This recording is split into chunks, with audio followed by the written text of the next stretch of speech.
Danny Jacobs versus John Ryder. Now, I will be reviewing some of the undercard fights later on in this video. Not the entire undercard, just some of the standout fights. But for now, let's start with the main event, Jacobs-Ryder. Now, Jacobs started brightly in the fight, although the first round for me could have gone either way. Neither guy really did anything in the first round.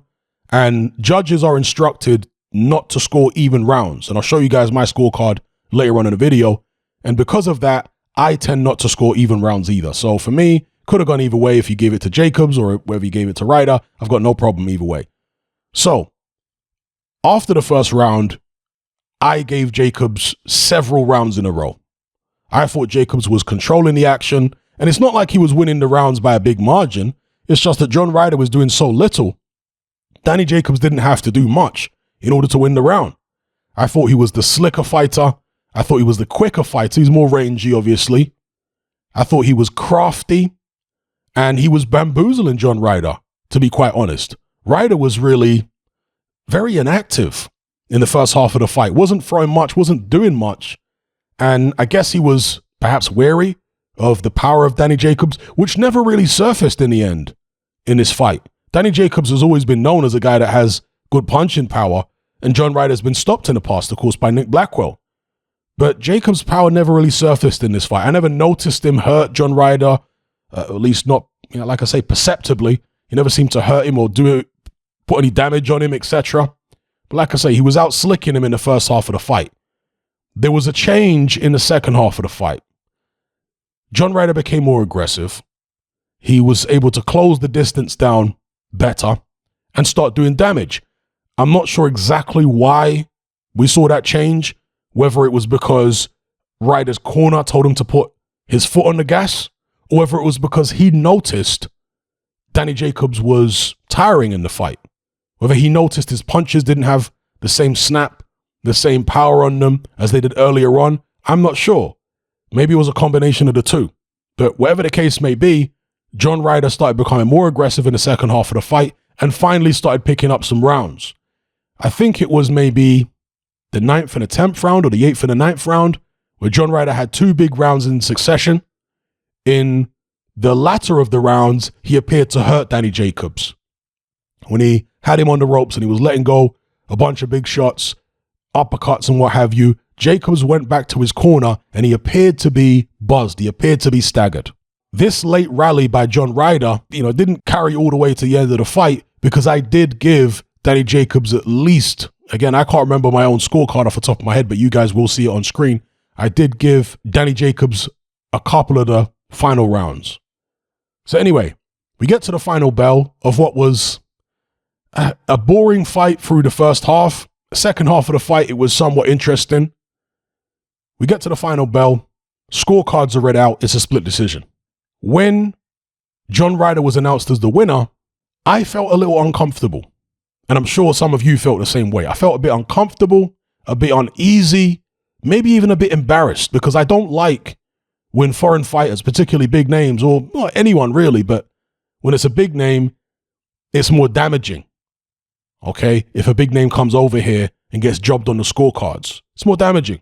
If it's someone who nobody knows that comes over and gets jobbed, it doesn't cause as many reverberation. It's still just as bad in terms of, ethically, morally, it shouldn't be happening, but it doesn't do as much damage to the reputation of British boxing when it's someone that nobody knows. When it's a big name like Danny Jacobs, it gets around. Now, I'm not saying that Danny Jacobs got jobbed on the scorecards. You guys can have at it in the comment section below and decide that among yourselves.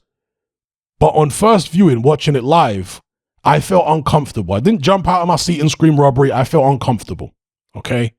But as always, I like to go and watch a close fight again in the cold light of day to see whether it looks different to me on second viewing. And to be honest, it looked a little different, but not much. So as you can see on screen, that's my scorecard. I had it 115 to 113 for Danny Jacobs, which is what one of the judges had it. Marcus McDonald, he also scored it 115, 113 to Danny Jacobs. The two other judges had the exact same scorecard, but reversed. They had it 115, 113 for John Ryder. So all the judges had it close.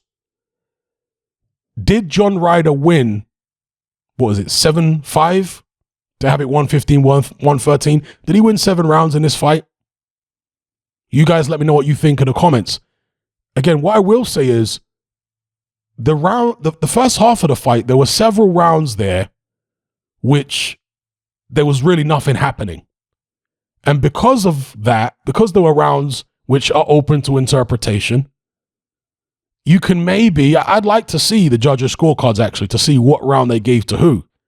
But you can maybe make a case for John Ryder winning 1 or 2 of the earlier rounds. But it all depends on what you like, the aggression, the slickness of Danny Jacobs, etc.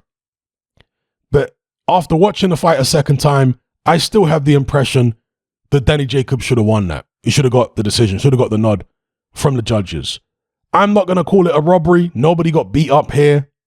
Nobody got schooled, really. But if the fight was in the United States, you'd certainly expect Danny Jacobs to get the nod. If the fight was in neutral territory, you perhaps would have thought Danny Jacobs would get the nod. Maybe a draw at best. John Ryder winning it, by 2 rounds on a split decision. It's not the worst decision I've ever seen, but it does make me scratch my chin a bit. Was that an Eddie Hearn special? Anyway, you guys, like I say, have it out in the comments about whether you think it was a robbery or not. I'll be very interested to hear from Danny Jacobs. His rival, Gabe Rosado, was part of the DAZN broadcast team, and he openly said that he thought Danny Jacobs got robbed. I think he had it to Jacobs by 3 or 4 rounds in the end. So make it out what you will. Moving on to some of the undercard fights here. We'll start off with Felix Cash versus Magomed Madiev. Now, I'd never seen Madiev fight before. I know Chris Andre had seen him fight, and there was a few of my subscribers who'd seen him fight, and they said he was quite good. I'd never seen him fight. I just looked at his record. Russian fighter, 5'11", 27 years of age. At the time, he was 14-0-2 with 4 KOs. So not a prolific puncher. And I do make the distinction. I've made this distinction for many years here on my channel. If you haven't heard me talk about this before, my longtime subscribers will be able to confirm what I'm about to say. I've always made the distinction between a big puncher and a prolific puncher. And what are the definitions? Well, a big puncher is somebody that has big one-punch power. Somebody that can hit you with one shot and turn your lights out. But a big puncher isn't necessarily a prolific puncher. A prolific puncher is somebody that just has a lot of knockouts on their record, a high knockout percentage. You can be a big puncher without being a prolific puncher, and you can be a prolific puncher without being a big puncher. An example being the Klitschko brothers. Vitaly Klitschko was a more prolific puncher than Vladimir because he had a higher knockout percentage. He had a knack of being able to get guys out of there by landing a high volume. Whereas Vladimir was actually the harder puncher of the two. He had more one-punch knockout power, but he wasn't as consistent with his punches. So he didn't have as high a knockout. And some people are going to say, well, he also fought a better quality of opposition. Yes, but even earlier on in their careers, when the quality of opposition they faced was comparable, Vitaly still had a higher knockout percentage because he was more aggressive and, he would land more shots more consistently throughout the course of a bout and get stoppages. A lot of Vitaly's stoppages, he'd stop guys on their feet, like Chris Arreola, for example. Whereas Vladimir was somebody that would knock guys out with one punch or, put a little combination together, knock people out. You don't see Vitaly in world championship fights having the kind of knockout victories that Vladimir had, for example, against Eddie Chambers. One left hook, fight was over. You see it? So that's the difference between a prolific puncher and a big puncher. Now, sometimes a big puncher is also a prolific puncher, but not always. You do get the Kendall Holtz of the world who don't have a really high knockout percentage, but they hit harder than people who do have a high knockout percentage. Another example that many people have given, including myself over the years, would be Donnell Boone, a journeyman. Again, doesn't have a high knockout percentage, but he can hit really hard. Just ask Adonis Stevenson, ask Andre Ward, ask Sergey Kovalev. Anyway, Madiev certainly, look at his record, not a prolific puncher, but he was able to drop Felix Cash in the second round. Now, to be fair, the knockdown occurred when Cash was throwing the right hand. So when you throw a right hand, your body weight is shifting from the right to the left. Okay, so your hips are rotating from right to left, I should say. So as your hips rotate from right to left and your body weight is shifting, Madiev at that point throws a left hook, which catches Felix Cash on the bottom of the jaw. And when your opponent hits you with a left hook, what does it do? It knocks your body weight to your left. You see it? So it was a combination of Felix Cash shifting his body weight, right, rotating his hips to his left because he's throwing a right hand. I say rotating his hips to his left, yeah. It's like a clock moving anti-clockwise, right? The hand on the clock moving anti-clockwise. That's the way Felix Cash's hips were rotating. So he's shifting his weight that way and he gets hit with a left hook at the same time. The effect was Felix Cash being knocked off balance, his glove touching the canvas. That's how the knockdown occurred. Cash didn't seem at first to be particularly hurt. He was kind of stunned. He was kind of buzzed, stung by the shot, but he didn't seem to be out of it at all. He knew where he was. But the follow-up was quite impressive by Madiev. He was able to land combinations, get Felix Cash on the ropes, hit him with body shots, and the shot that he landed to score the knockdown in the second round, he nearly landed it, or did land it, but not quite as cleanly in the first round. It became apparent actually in the first round that Madiev, again, first time I've seen him fight, was a good counterpuncher. And again, the second round proved that even more. Or not only a good counterpuncher, a good body puncher. Felix Cash was able to recover from that second round, and it was a tough round.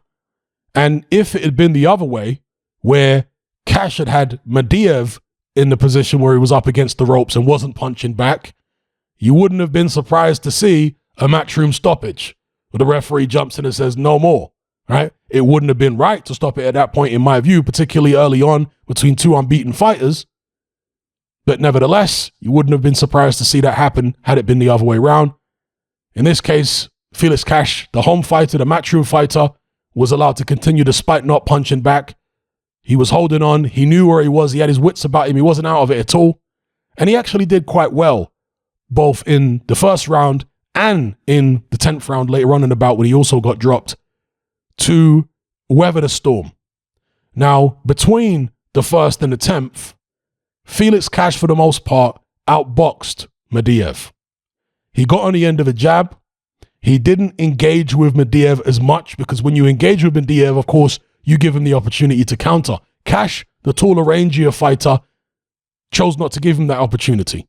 Kept him on the end of a jab, was moving around, and Cash, to me, appears to be a guy who likes to get stuck in at times, who likes to hurt his opponents.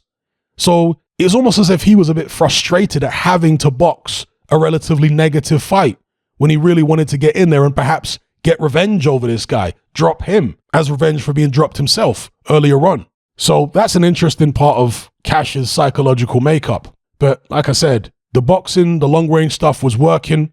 But then in the 10th round, it nearly all went terribly wrong when Felix Cash, and by the way, I didn't mention, Cash was cut early in the fight as well. And he dealt with that well from a psychological perspective, I thought. But then in the final round of the bout, Felix Cash goes down again. And this time, he appeared to be a lot more hurt. Again, he wasn't out of it. He had his wits about him, and he did a good job in tying his opponent up. And you know what? I want to mention the fact that clinching is an art, because not all fighters know how to clinch. There's a technique to it. There are several techniques with regards to clinching. Felix Cash showed in this fight that he's good in the clinch. He knows how to tie his opponent up and stop them punching when he's in trouble. And also the strategic clinching when the opponent gets into a position where they're going to be dangerous for Felix Cash up close. In this case, he's quick on the clinch. Now, obviously, excessive clinching is illegal, and we don't like to see it because it makes a fight ugly. It's not entertaining for the fans, and it doesn't give the opponent the opportunity that they should be allowed to get to do damage, okay? but a certain amount of clinching is permissible in boxing as long as it's not excessive. So anyway, Felix Cash has shown, to my satisfaction in this fight, that he's good at clinching. He's good at tying an opponent up and surviving a crisis, and he's shown that he's got a calm head. He's cool under pressure. Yeah. But in that final round, there was a lot of pressure that he had to endure, and it looked touch and go at times. It looked like he might actually get taken out, and he was actually deducted a point for holding in that final round. You know, talking about excessive clinching, he was deducted a point. So we get to the final bell. The scorecards are read out. It's a unanimous decision win for Felix Cash. The judges had it 95-92, 94-93, 95-92. Let me know what you guys thought about the scorecards. Were they indicative of fair judging, or were they indicative of biased judging? Again, I thought that Felix Cash probably won every round other than the rounds he was dropped, or you can certainly make a case for him winning every round other than the rounds he was dropped. In fact, the first round, could that have gone to Mediev as well? I'm trying to go off memory here. Maybe the first round could have gone. I haven't done the maths for the whole thing, but certainly 95-92, given the fact that Cash was dropped twice and he had a point deducted, is perhaps too wide for Felix Cash. Let me know, people. But overall, I thought that Cash did well to come through against an opponent who looked pretty decent to me. I don't know how good he's going to be moving forward. We have to see him against other fighters to really be able to assess. But what I saw against Cash is a guy who has good skills. He's a good counter puncher, a good body puncher. And if it weren't for the fact that he was outreached and probably had the slower foot speed than Felix Cash, he might have been able to get the job done inside the distance. So that was what that was. Anyway, moving further down the card, I did see the Ammo Williams Maciel fight. There's not really much to report on with regards to that fight. Ammo Williams looked decent. I haven't seen anything of Williams so far to make me jump out of my seat and say, wow, this guy is amazing. But he did what he had to do against Maciel. He put his shots together, dropped the guy in the first and twice in the sixth, and, you know, got the win. So that is what that is. When they put him in against somebody that has more of a pulse, I'll be able to do a more thorough assessment of him. But for now, looks like a decent prospect. Moving down to Johnny Fisher, another prospect. He is a bit different than Ammo Williams because Ammo Williams had an extensive amateur background. Johnny Fisher did not. I think he had certainly less than 10, perhaps even less than 5 amateur bouts. So when they're putting him in with a guy like this, Javier Maciel, it's a much more difficult fight for the likes, that's Ammo Williams. When they're putting Johnny Fisher in with Gabriel Nguema, it's a much more difficult fight for Fisher than, let's say, Williams versus Maciel. Fisher against Nguema.